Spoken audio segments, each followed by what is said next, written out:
All right, let's talk about loops. Everyone was required to do a loop in their pre-course project, I think. Is that still a requirement? Everyone's still doing loops?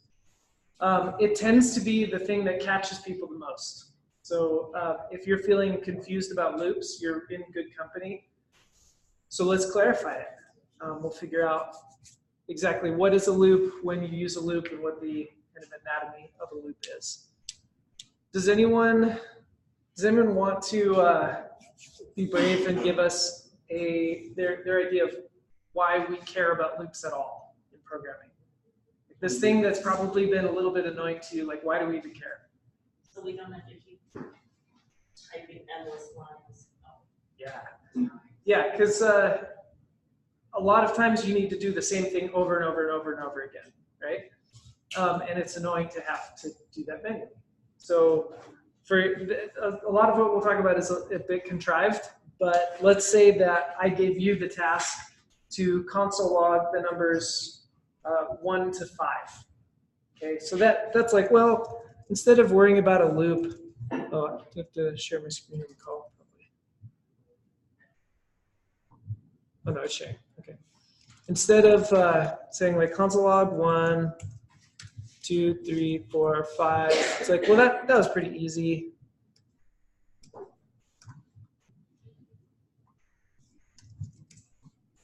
Note him.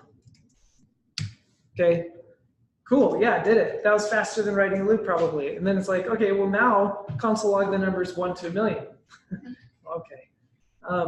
There's a million's a lot, but the point is, first of all, that's going to take up 1,000,000 lines of code. Right now, this is taking up 5 lines of code. Or if I had told you to go to 15, it'd take 15 lines of code. Whereas if you do a loop, you can do it in 3 lines of code, right? No matter if it's 15 or 100 million, it's going to be 3 lines of code.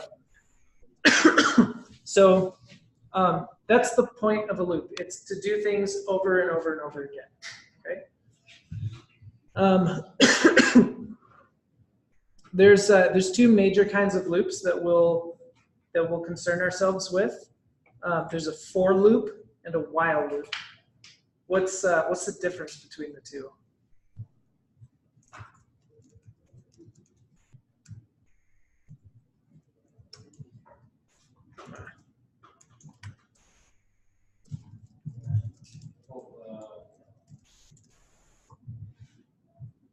For loop goes through a set number of iterations, and while loop just runs for as long as the condition is true. Yeah, good. A for loop performs a set number of operations.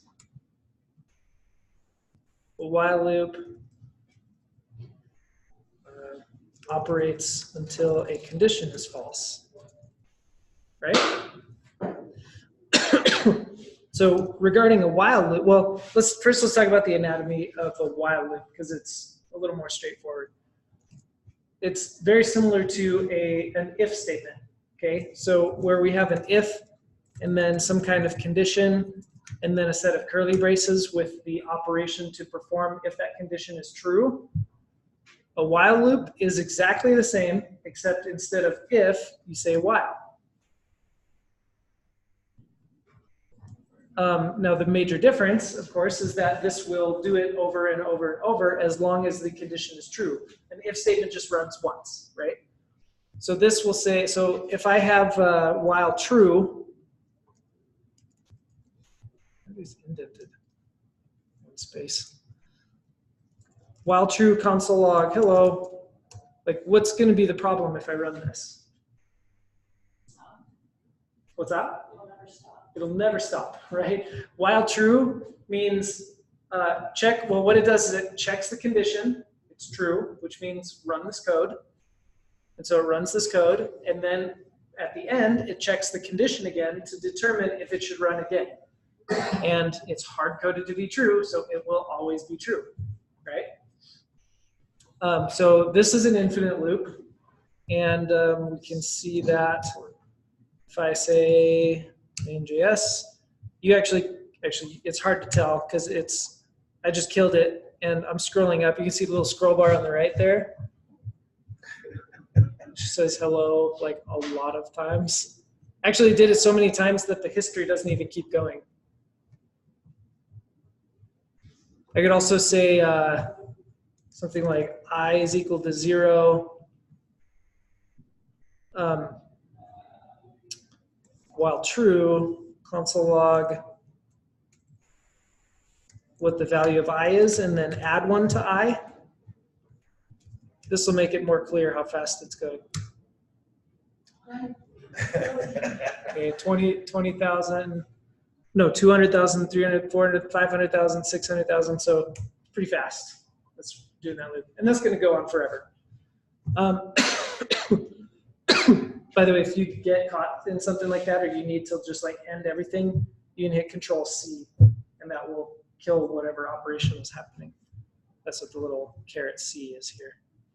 So I got to 667,905. That's how many operations the computer just ran. It's not too shabby. What if I want to tell it to stop? There's a command called break. Break.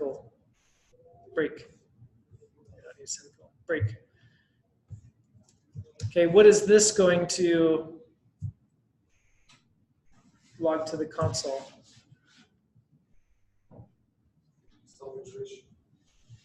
What's that? Well, that's what it's going to do. What's it going to log to the console? 0. Yeah, just 0. What about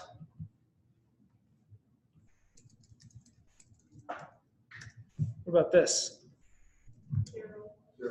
0, 1. Oops. Yeah, 0, 1, and then I said break. So it's actually not like, although while true makes it seem like that's a stupid way to do it, because you have the break command, theoretically you could, and actually in practice, sometimes people will do something like a conditional in here that says if I equals 10, break. So there's I don't know necessarily in this example why you would do it that way. I'll show you in a second what else you can do instead. But this goes to 9, and then as soon as I equals 10, it stops. Now, why we would do it that way instead of saying while I is less than 10, I don't know. So you would just get rid of this if statement. And now we're saying start I at 0, as long as I is still less than 10, console log I, and then add 1 to it. But what would happen if I didn't add 1 to it? It'd be 0, and it'd be 0 forever, right? It'd be an infinite loop again, because I'm not getting closer and closer to making my condition false. Everyone with me on that? So I++. This does the same thing as it did before. It counts from 0 to 9 and stops.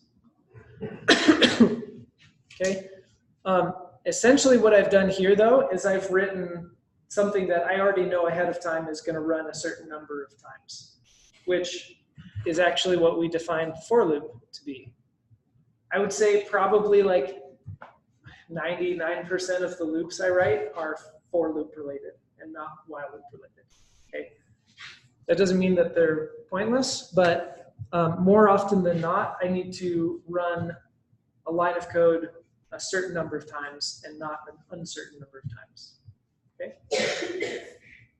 Questions about the while loop? Okay. So let's jump into kind of the meat of loops, which is the for loop. I like to think of a for loop as essentially just a glorified way to count. Okay, counting just like starting at a number, count up till a number, and that's it. It just counts. To me, that becomes really helpful when we talk about how we integrate loops and arrays, which we'll talk about next. But if I just want to count from one number to another, a for loop is essentially a tool that does that. The anatomy of a for loop is the word for, parentheses, curly braces. This, by the way, is a pretty standard thing you'll see across JavaScript. We've already seen it with the if, the else if, the while loop. It's also true of the for loop and functions. It'll be the keyword, parentheses, and curly braces. However, the for loop is a little different than if statements and while loops, where before we had just a condition in there.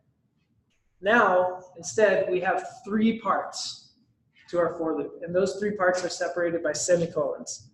I'm going to just put in 2 semicolons right now, so I have a left, middle, and right section. Okay. On the left, we do any variable declarations we want to do. Okay, so I might say var, usually we use I, and set it equal to, let's say, 23. Wait, let's say 42, because that's the meaning of life, the universe, and everything. Okay, so I'm just going to start the variable I randomly in my mind at 42. All I'm doing is declaring variables. This is not any different than if I had just done this. Okay, it's no different. But it just keeps it kind of nice and tidy. It makes it clear that this variable is limited to, or is going to be used in this for loop. We're going to talk very soon about let and const as opposed to var, and we're going to stop using var completely. Okay, we're going to use just let and const instead. And those, there actually is a difference if you use let here instead. But I'm just going to get rid of that. So all I'm doing is declaring variables, just like you're used to already. Okay. The second argument that goes in here in the middle section, does anyone know offhand? What kind of statement? Conditional. A conditional. What is that conditional supposed to do?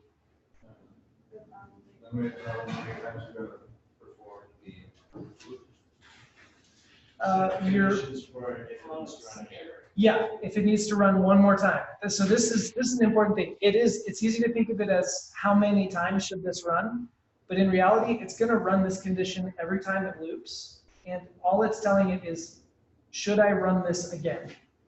So I'm going to put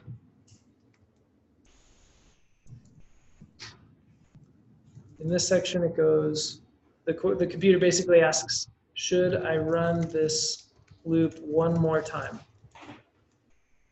Okay, that's what goes in that section. That is just like the while loop, right? The while loop just had the condition.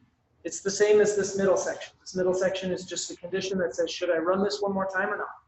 If it evaluates true, that's a yes, I should run one more time. If it evaluates the false, that's a no, I shouldn't run one more time. Okay. The third section is, I like to think of this as any last second operations to perform. What I mean by last second operations is anything that goes in that section is something that is code that it will run right before checking if it should run again. Okay, so it's going to run this code, and then it's going to check if it should run again. What's that? Is it called counter? Well, we oftentimes use a counter in there, but that is not required technically. Like that's not the only thing that you can put in here. I find it's easier to think of, so I was using a concrete example here. Let me go variable declarations is the first section. I'm going to split these onto their own lines so that it's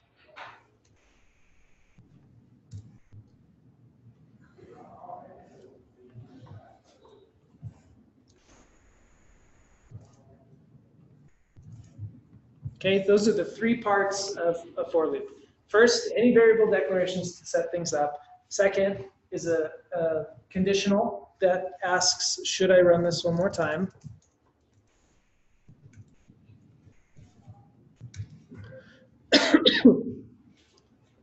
And this is any, let's say, final code to run.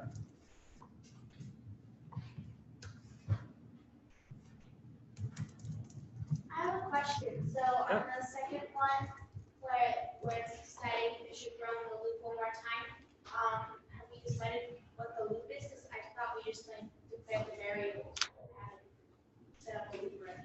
Yeah, we don't have any code quite yet. Okay. So let me add this section in here then. This is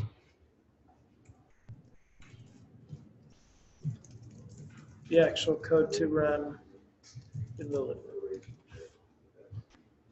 Okay, it looks a little funny because we don't usually put the different arguments on their own lines. So let's go through a real example. So let's say I have you console log the numbers 5 to 15. So I'm going to set up a for loop so that I don't have to write 10 console log statements. I'm going to set up a for loop, and I'm going to include my 3 parts in here. Okay. The first one is any variables to declare. I'm going to start I at 5 because I know that I'm console logging 5 to 15. Remember, the for loop is just going to count for me. Okay. That's how I'm going to use it. So I'm going to start variable I at 5. The second section is the condition that I should run this loop until. Meaning, when should I stop running this loop? I know I'm going to be adding 1 to I so that it will be incrementing up as we go.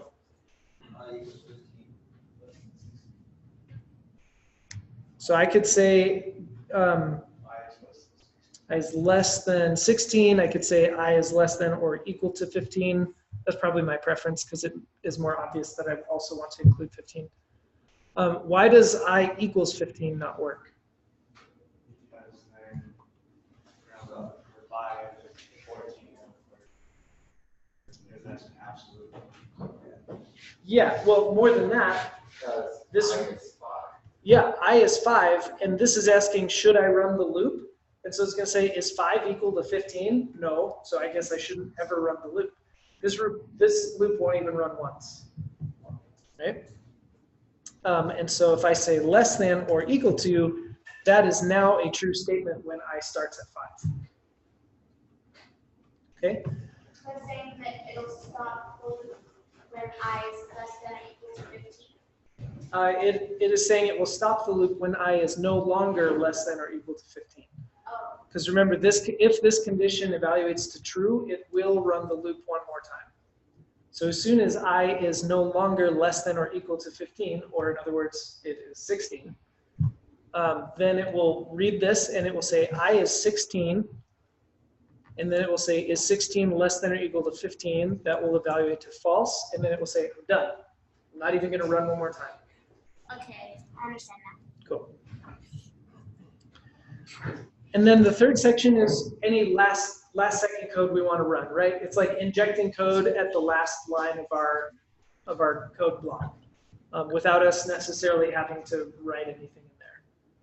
So usually what this will end up being is I++. What does I++ do? Adds 1 to I. It's such a common thing to want to add just 1 to a number that they made a shorthand for it. I++ is shorthand for I plus equals 1, which is shorthand for I equals whatever I used to be plus 1 more. Those are just longer to write, and so because it's so common to add 1, they just created a plus, meaning add the number 1 to the current value of I and reassign I to that new sum. Okay.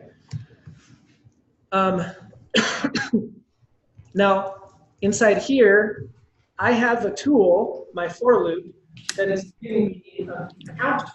I have something that's giving me a variable, which I created as I, that will change every time this loop runs because of this I++. And this is where people usually get tripped up. If I want to console log 5, 6, 7, 8, 9, 10, 11, 12, 13, 14, 15, I can't hard code a number in here. I can't say like console log 5 because then what is it going to do? Yeah, it's going to have, because I've literally told it to console log 5, it's going to log 5, except I have an infinite loop for some reason.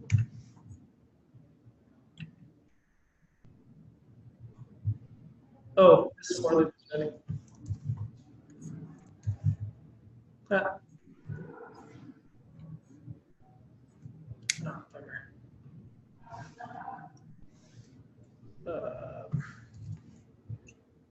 Wonder if those semicolons are going to break anything.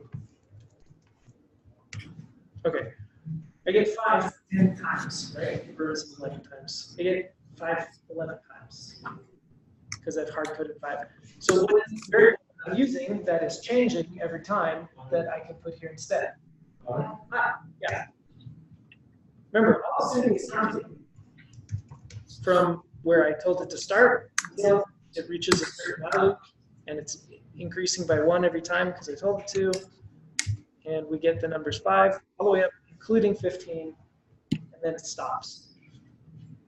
A really helpful, this might seem too basic, but as things get more complicated, it's really helpful to think like the computer step by step in the for loop. I find that extremely helpful. So I'll even sometimes when it's, especially when it's complicated, I will step through what the value of I is as the for loop is running. So let's do that for like just 3 iterations really quick. So I starts at 5, and then the computer says, is I less than or equal to 15? And it says, okay, I is 5. And then it says, is 5 less than or equal to 15? True. And because it's true, it does what? It runs it again. It runs the code one more time. The code is just this one line of console log I, and right now I is 5. And so it's console log 5. And then what does it do before it starts over? Yeah, it sticks this line of code, almost like it takes it and puts it right there.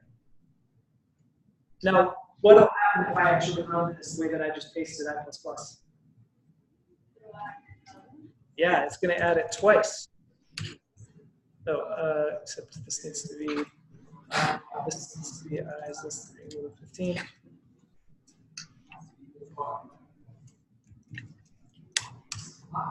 Okay, so it's actually doing I++ twice. It says console log I, then add 1 to I, and then add another 1 to I. So it's only kind of an imagined putting that there. We don't need to put that there in our code because we didn't choose to put it up here.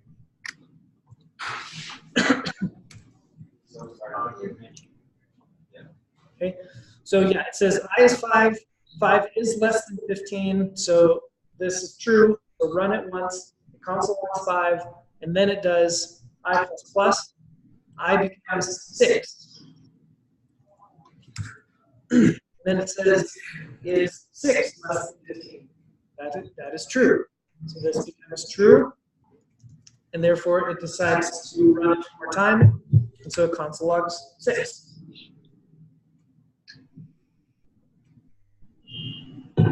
And then it adds one more. I is 7. 7 is less than 15, so that is true. Runs it one more time, console log 7. Make sense?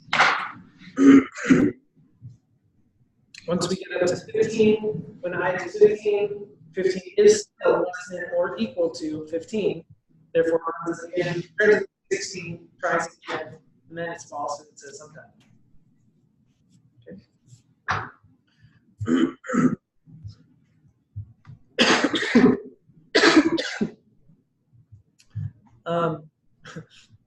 I wrote this article on loops, and I've always been really proud of this GIF of an infinite loop. It's like an Escher drawing of somebody falling down the infinite stairs.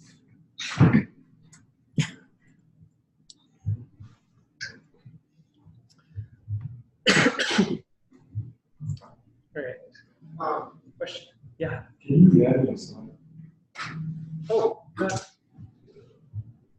did we not know about that until now? You should have told us the last 2 days.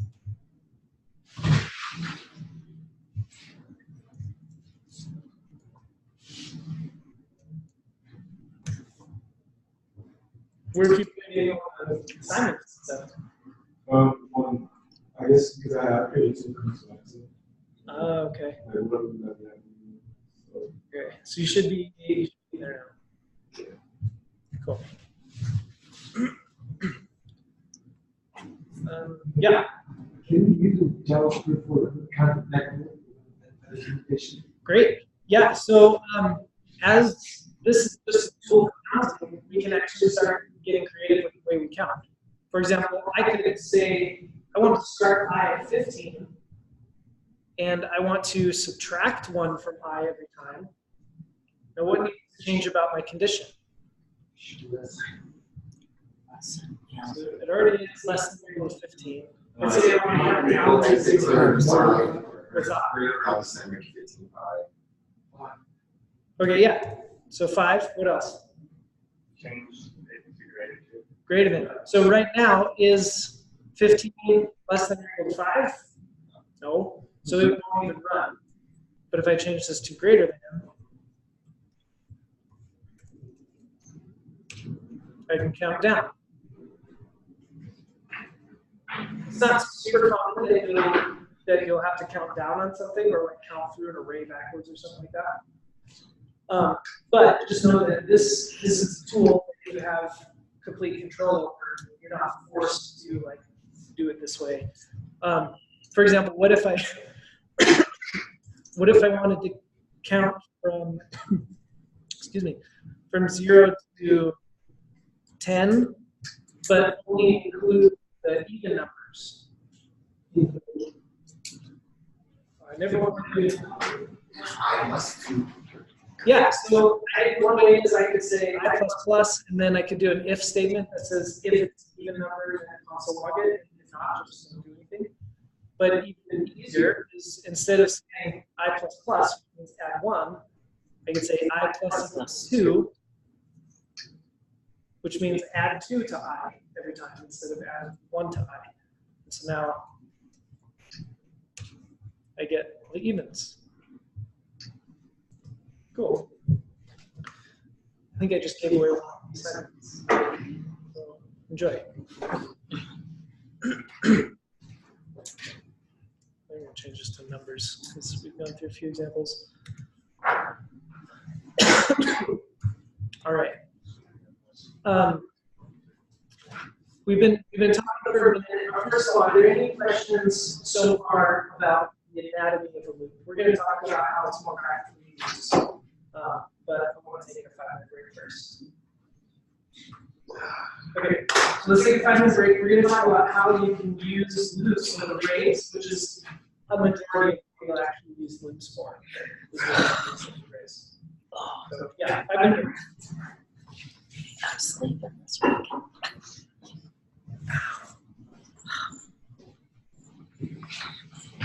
I want to sleep. I want to go on dates.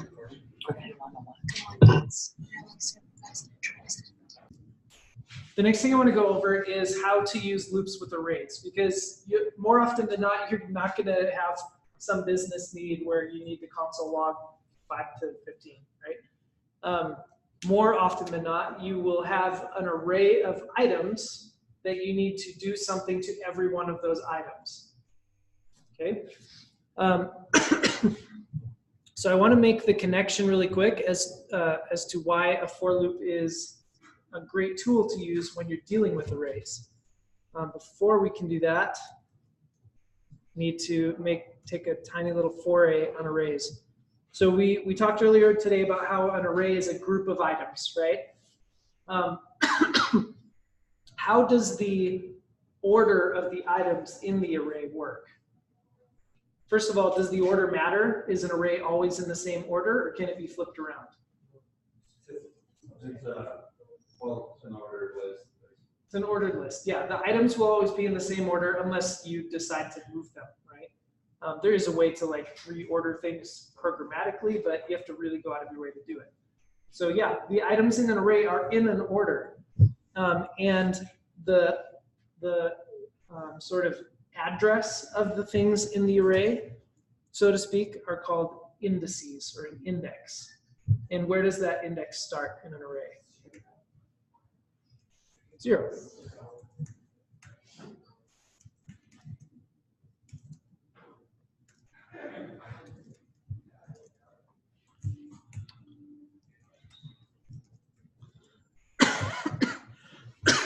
Okay, so I created an array. It's an array of strings. It has 5 items in it, which means that the string Bob is at index what? 4. Because hello is index 0, then 1, 2, 3, and 4. Okay, so that's as high as it gets as index number 4. All right, well, let's say I have this array, and actually, let me do this.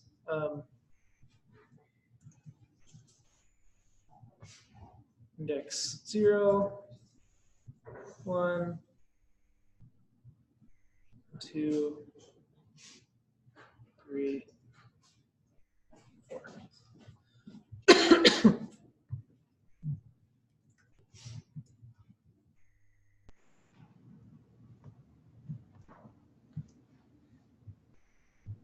Okay.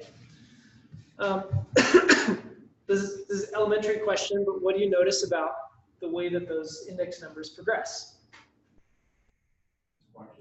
They're sequential. They go up by 1, and they start at 0, and they go up. Well, we just used a tool that was really good at counting, right? We could make that tool start at 0 and go up until whatever number we want, 1 by 1. And inside of that tool, we have access inside the code, the curly braces here where we're writing our code, we have access to the, so to speak, the current number in the iteration, in the loop. That's where the connection to arrays comes into place. There's nothing that inherently connects an array and a loop. Okay, that actually took me a while to learn when I was first doing it. I assumed that somehow the loop knew something about the array and the array knew something about the loop. That's not true at all. The loop knows how to count, and an array gives you the ability to access elements by a number. That's the connection. Okay, so if I want to take this array and I want to console log every item in the array, each on its own line, I can use a for loop to do that. So I can say for. Now, why do you think we use the letter I? So far, we've been using I as our variable. Like, why did we choose seemingly randomly the letter I? Index. Yeah. I associates with index. There's nothing magical about the letter I or this being a variable I.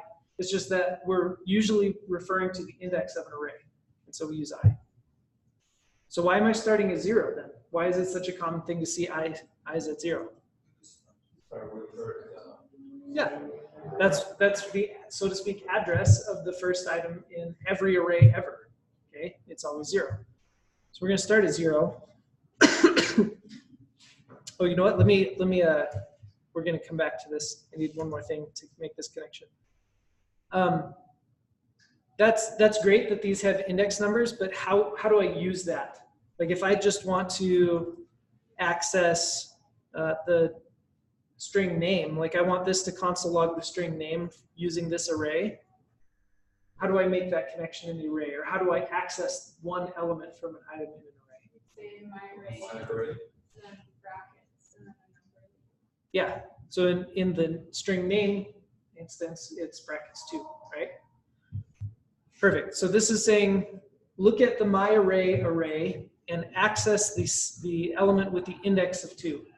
That's what the square brackets do. They say, look at the array, access the element with the index of 2, which is the third element in the array because of how 0 indexing works. Okay, that's out of the way. Let's come back to this. I want I want this loop to continue as long as I is still less than what number?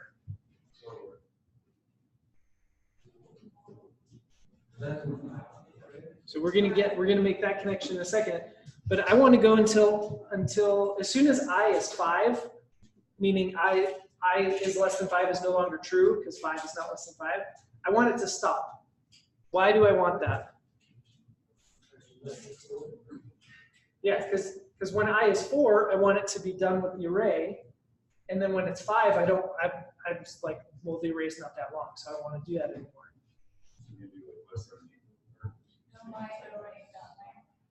Yeah, we're gonna get to myArray.length because this would be annoying, right? If I hard code my for loop with the 5, and then I decide to add another element here, another element to my array, well, now I do have a 5, and then I've broken my for loop.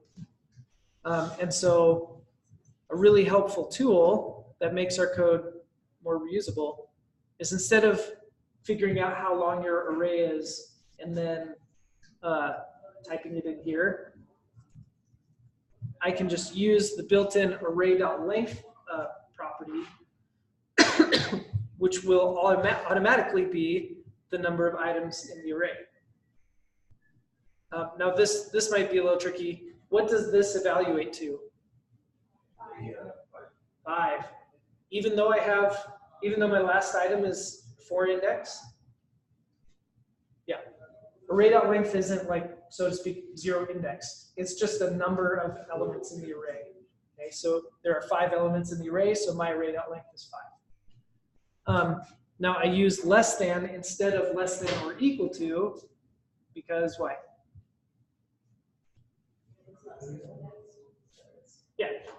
Yeah, because it's not, the length isn't 0 indexed, I don't want I to get to 5 and still run the loop.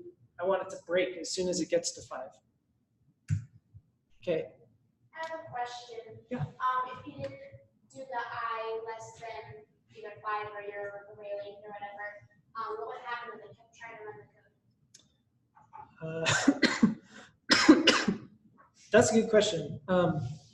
It's either going to be a syntax error because there's no condition, or it's going to be an infinite loop. And VS Code, so this is if you just leave it empty. Yeah, so that's an infinite loop. So syntactically it's okay, but it has nothing to tell it to stop. So when it asks, should I run this again? It looks there and it sees nothing and it assumes it should.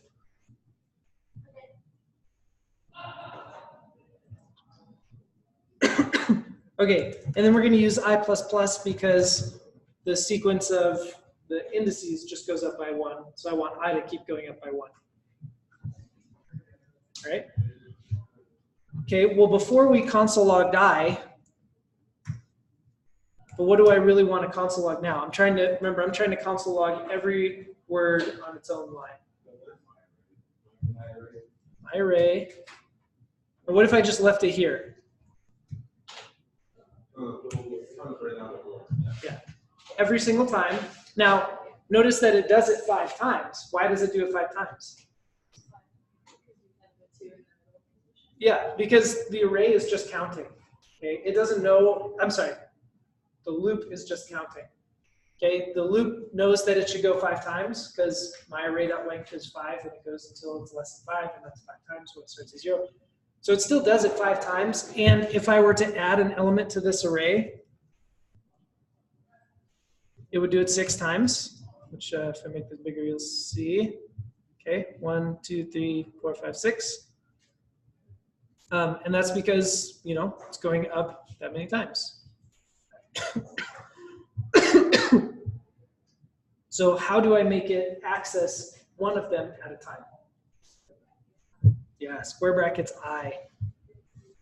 Okay, so where before we said console log my array at 2, here I'm saying console log my array at whatever I currently is.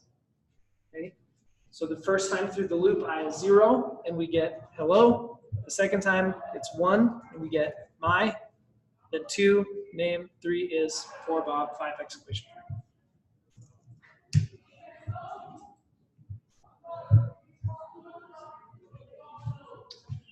What questions do you have about this?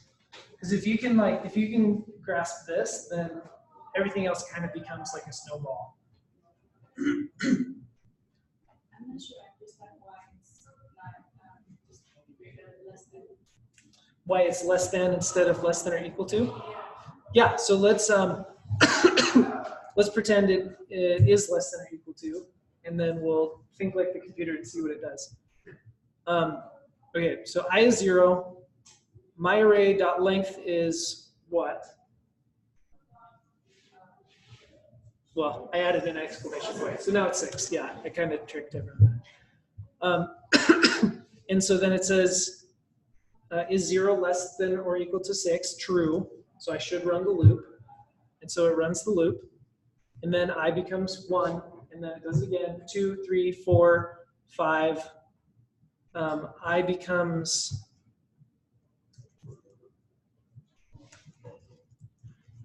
Okay, I becomes 6.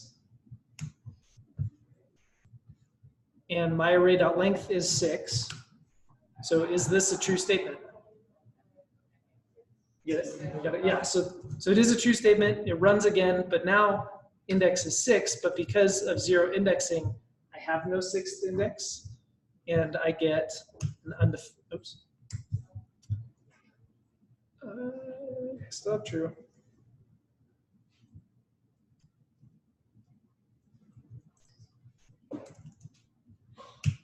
I get an undefined at the end because I'm like coloring outside the lines, right? I've gone past the end of my array, and so it doesn't know what I'm talking about.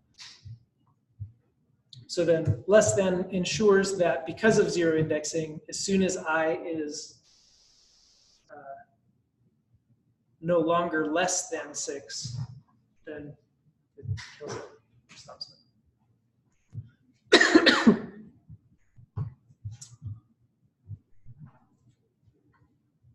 still don't really understand how adding the square brackets and there changes the output in the terminal so much. Like it doesn't have a quotation marks anymore. It's all on different lines or whatever, and doesn't repeat it over and over again. I don't understand how adding that changes all of that so much. Yeah, the no quotations is easy. That's just how the terminal puts it out. If it's a string or a number, it just puts it as plain white text here without any of the marks. So that's just a factor of the terminal, not really maintaining those quotation marks or anything like that.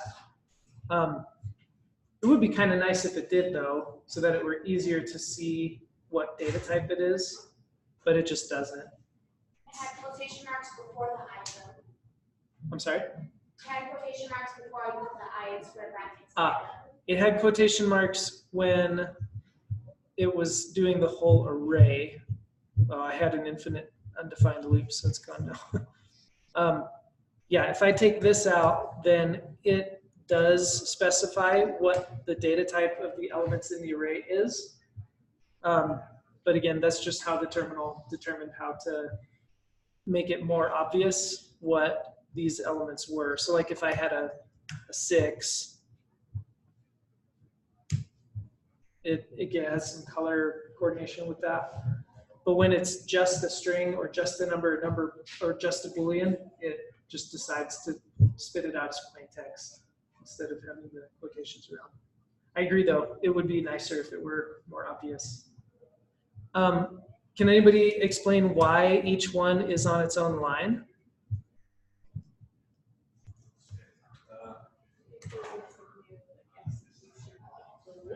Yeah, it's executing this console log statement 6 times.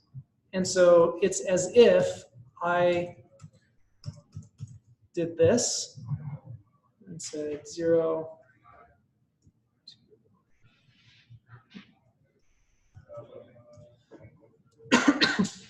This 3-line solution is identical and is ultimately created by a computer like this.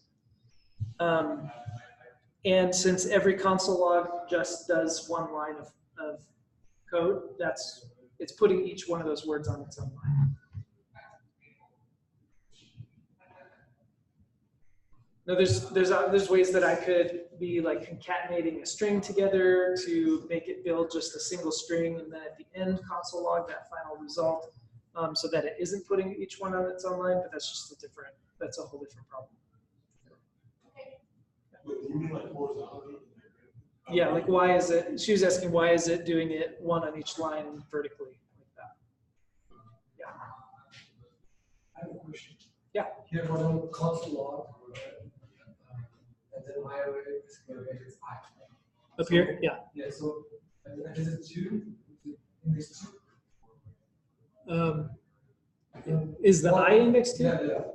What value? Well, so because it's in the, so it's in the I loop and it's in the for loop and the value of I is changing every time. Yeah. So it starts at 0 and then it goes to 1, then 2, then 3, then 4, then 5, and then stops. So I mean, the array execute just once, right? Technically the array isn't executing, the for loop is executing and it's executing a console log. And at runtime, it's determining I is 0, so I'm going to console log my array at 0, which is the hello, and then it's 1, so it does my, and then it's 2, and so it's name. Yeah. So instead of I, we put like just a number like you did on the there, Yeah, so if I just hard code a 2 is name. Well, the thing that's determining if the for loop should run again is this stuff. And so it's going to run 6 times no matter what, but every single one of those times, it's going to always do my array index 2, which is the string name. So I should get 6 names up there. For loops are one of those things that are best just played with. Because those kinds of questions are really enlightening when you're like, I wonder what would happen if this, which is a great attitude to have for this whole class, by the way, unless you're dealing with Git. Don't do that with Git. Come talk to us.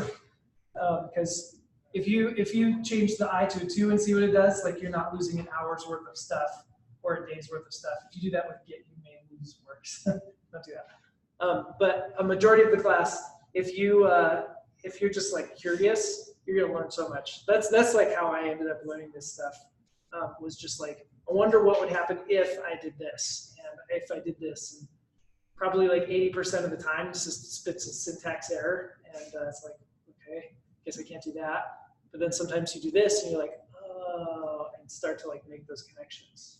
So it's great to be curious. And Replit, you don't have to like necessarily open VS Code and open a file and then open your terminal and run it in Node. Things like Edibit or Replit or any of those online code things, you can just do it really quick. I mean, I made it sound like this was hard. This was not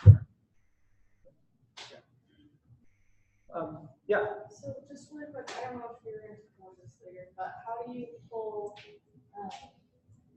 a string from an array based on what the actual string says or contains? Great. Instead of just its position. Right. Well, the nice thing about having the for loop and the I is that we get to access every item in the array.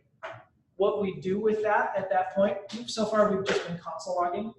What we do with that is totally up to us. And so we can start combining the other tools in our tool belt to do cooler things with this. So for example, let's say, well, I'll leave this here so we have some notes.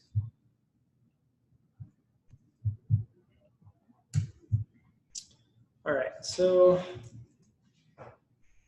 words.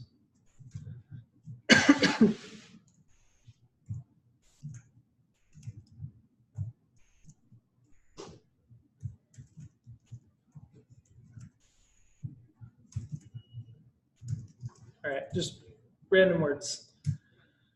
Let's say what we want to do, and there's an easier way to do this than a for loop, but let's say what we want to do is we want to count the number of times the word hi appears in our array.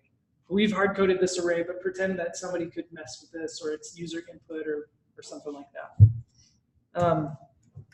So first of all, let's write a basic for loop with the 3 parts that will do something to every item in this array, or give me access to every item in this array. For what? How do I start? Var I equals 1. Sorry, 0. 0. Semicolon. Okay. I less than words dot line.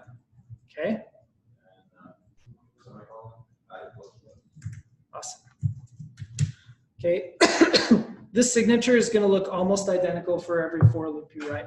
The only thing that might change is the name of the array, right? But you still have dot length. So now that I'm inside here, we've been just like console logging either I or console logging the word, the actual word.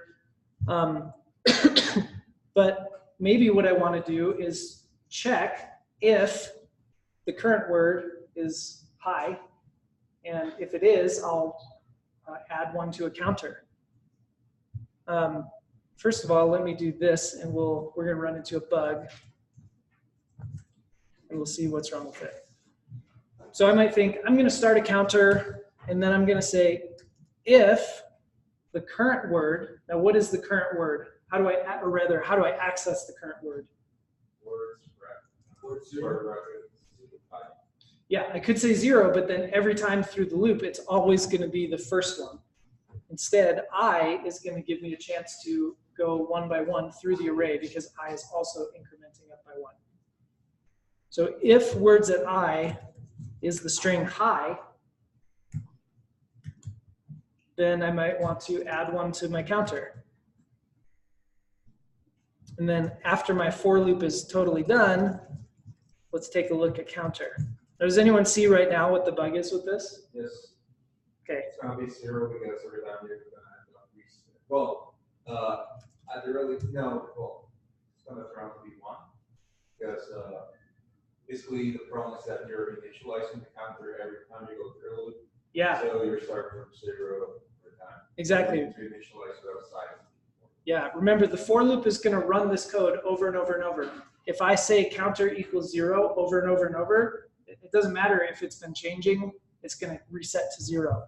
Now, if my last, technically if my last word were high, then I would get a 1, right? Because the last time through, it starts at 0, it does find a high, it adds 1, and then it finishes the loop. But either way, this is broken. So I don't want to, be careful about initializing other variables that you want to kind of persist between loops. You can't do that inside of a loop. So if I do it out here, it won't keep resetting to 0, right? And now I get a count of the number of times high showed up.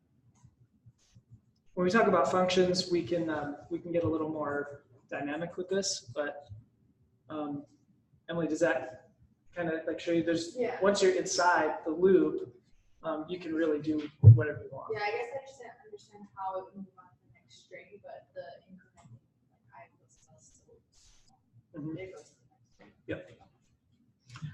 Or for example, maybe I want to, what if I say like var phrase?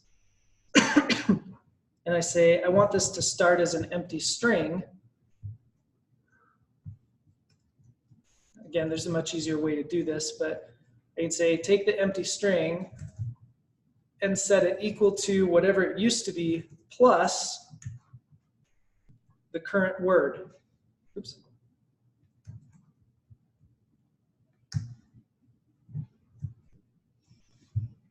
Okay, there's also a bug with this. Does anyone know offhand what it's going to be? Except for this being wrong. It should work, it's just going to look funny.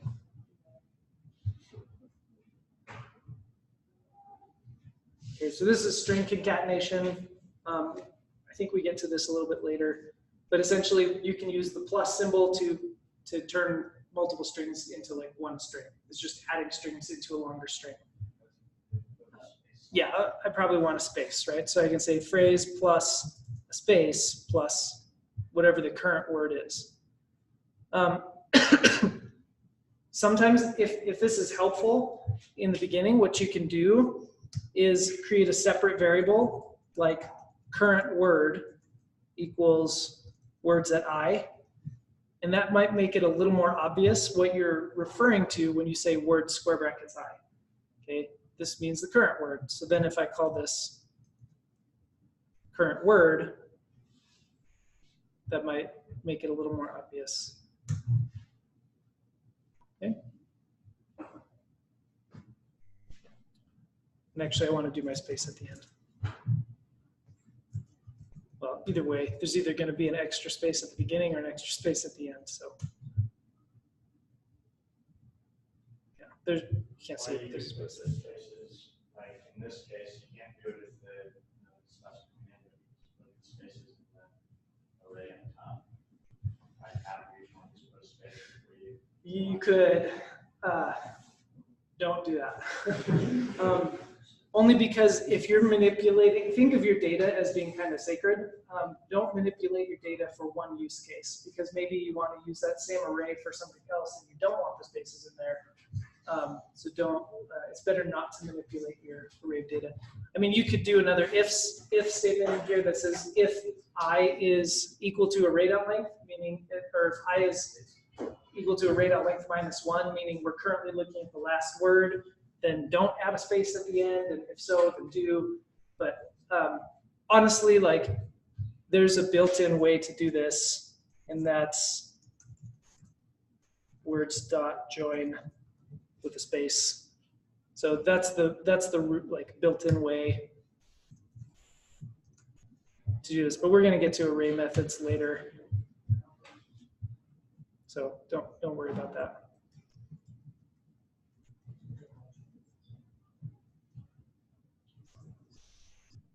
Okay.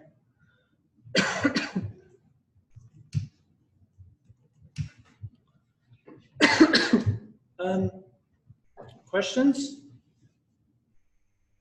This is arguably like one of the hardest parts of this week. So, so ask questions now, ask questions later when you're doing, we have another exercise. I'm probably just gonna give you this exercise and then be done for the day, because I have to catch the train in like 40 minutes. But those exercises between Newsies, the if statement Olympics, and we have actually 2 even odd looping and loops and arrays practice. I'll put those in Slack. Between those, you should have plenty to work on.